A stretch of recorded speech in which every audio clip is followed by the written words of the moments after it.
பெரியாழ்வார் திருமொழியில் 2ஆம் பத்து 3ஆம் திருமொழி 5ஆம் பாசுரம் பார்க்கலாம். சோத்தம்பிரான் என்று இறந்தாலும் கொள்ளாய், சுரி குழலாரோடு நீ போய் கோத்துக்குறவை பிணைந்து இங்கு வந்தால் குணம் கொண்டு இடுவனோ நம்பி, பேத்தும் பெரியன அப்பம் தருவன் பிரானே திரியிட ஒட்டில் வெய்தடம் தோளார் விரும்பும் கருங்குழல் விட்டுவே நீ இங்கே வாராய். விட்டுவே அப்படிங்கிறதான் விஷ்ணுவேன்னு அர்த்தம். தமிழில் விட்டுவே அப்படிங்கிற இந்த பாசத்தில் விஷ்ணுங்கிற பாசத்தை பெருமாள் திருநாமத்தை சொல்கிறார். சோத்தம்பிரான் அப்படிங்கிற நான் அஞ்சலி பண்ணினேன், அப்படி அஞ்சலி பண்ணால் உடனே ஓடி வர வேண்டாமா? அப்படி எல்லாருக்கும் நீ அருள் புரிவியே, நான் உனக்கு அஞ்சலி செய்கிறேனே சோத்தம்பிரான், இவ்வளோ பேரு செய்பவனே அப்படின்னு கெஞ்சரா. யாசகமாக கேட்குறேன், ஆனாலும் நீ வரமாட்டேங்கிறியே பாவம். பெரியார் சொல்லி அப்படி கெஞ்சரா கண்ணனை. கண்ணன் கிட்டக்க வந்தால் நீ அடிப்ப அப்படின்னு சொல்கிறானா. எந்த அடியை சொல்கிறான் அப்படின்னு யோசிக்கிறா பெரியாழ்வார் யசோதை. ஓஹோ அதுவா, நீ சுருள்முடி உடைய கோபியர்கள் இருந்தாலே அவளோட நீ 3 வயசு குழந்தை, நீ என்ன பண்ண? யமுனையில் போய் கைகோத்து குறவை கூத்து, அதாவது ராசலீலையெல்லாம் ஆடினியே, அதுக்கு தானே நான் அடித்தேன். அதுக்கு கண்ணன் சொல்கிறான், நீ கூப்பிட்டதும் வந்துட்டேனே, அப்போ நீ ஏன் அடித்த அப்படிங்கிறான். பெரியார் சொல்லி, நீ தப்பு செஞ்சதுனால அடித்தேன், இனிமேல் நான் அடிக்காமல் இருக்கேன், நீ என்ன பண்ணணும் நம்பி அப்படிங்கிற. அதான் விஷமத்தில் நீ ரொம்ப பூர்ணன், அதுக்காக நீ இன்று நீ வா, நீ வந்துட்டியானா நான் உன்னை அடிக்கவே மாட்டேன். உனக்கு பெரிய பெரிய அப்பம், ஒரு பெரிய அப்பம் பண்ணுவேன், மறுபடியும் இன்னும் அதோட பெருசு பண்ணுவேன், மாற்றி மாற்றி பெரிய பெரிய அப்பம் பண்ணி தந்துட்டே இருப்பேன். நீ காது குத்த மட்டும் ஒத்துழைக்கணும். விசாலமான தோள்களுடைய கோபியர்கள் இருக்கா இல்லையா, அவளுக்கு உன்னுடைய கருங்குழல் கேசத்தை ரொம்ப பிடிக்கும். அவளுக்கு அவள் விரும்பி பாப்பா.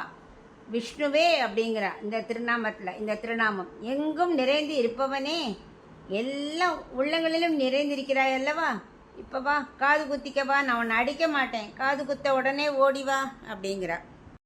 பெரியாழ்வார் திருமொழியில் 2ஆம் பத்து 3ஆம் திருமொழி 6ஆம் பாசுரம் பார்க்கலாம்.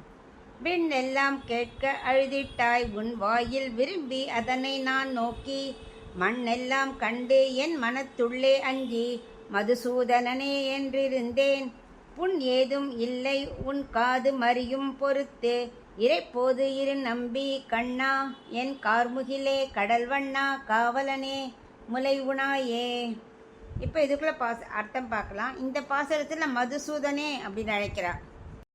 அன்னைக்கு யசோதை மண் தின்றாயா அப்படின்னு கேட்ட உடனே என்ன பண்ண, பெருசாக வாய் திறந்து அழுத இல்லையா. அந்த சத்தம் தேவர்கள் விண்ணுலகம் எல்லாத்துக்கும் கேட்டது, பிரம்மலோகம் வரைக்கும் கேட்டுருத்து. அந்த அளவுக்கு நீ சத்தமாக வாய் திறந்து அழுதியே.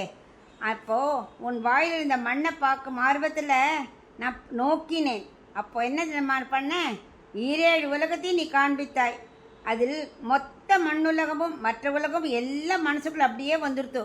அதை பார்த்து நான் பயந்து போயிட்டேன். அப்போதான் நீ என்ன பண்ண, உடனே இதை மறக்கணுங்கிறதுக்காக சாதாரண குழந்தையாயிட்ட.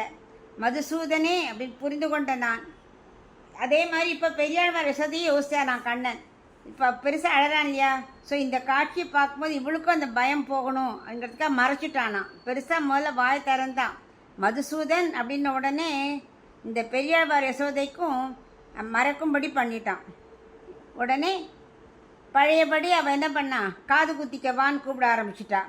கண்ணா இப்போ பாரு திரி போட்டிருக்கேன், இப்போவே தோடு போட்டுக்கோ. திரி போட்டாச்சு ஒரு வழியாக, நீ தோடு போட்டுக்கணும், இல்லாட்டா காது புண்ணாய் போயிடும் அப்படிங்கிற. அதுக்கு பெரியார் சொல்கிறா, புண்ணாலாம் ஆகாது கண்ணா, பாரு திரி அழகாக இருக்குது, அதில் இந்த காதை லேசாக மடக்கி அந்த தோடை மட்டும் போட்டு விடுறேன், கொஞ்ச நேரம் பொறுத்துண்டா போகிறோம்.